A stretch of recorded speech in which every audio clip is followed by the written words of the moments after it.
Okay, now we get into a little bit different situation here. This is not a former hog lot. This is not former place where we hauled a lot of hog and cattle manure.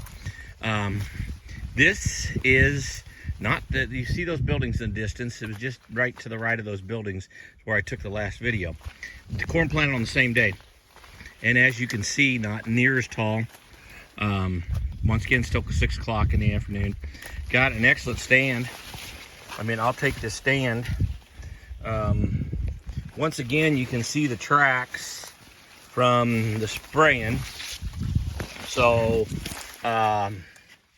you know, we haven't had enough rain to obliterate the tracks. And yeah, once again, we're cracking pretty bad on this black ground here.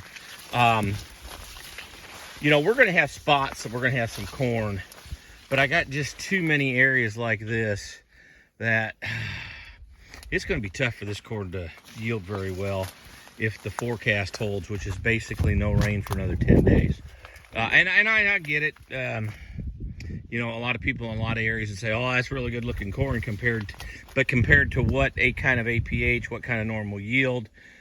And, you know, just not what you expect on this type of ground.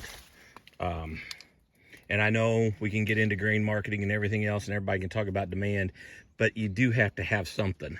And yeah, there's going to be areas that are going to have something, but I'm telling you, and I mean areas, I mean like places like southwestern Minnesota where they've had some moisture, and other places, northeastern Kansas have had some moisture, Ohio's had some moisture.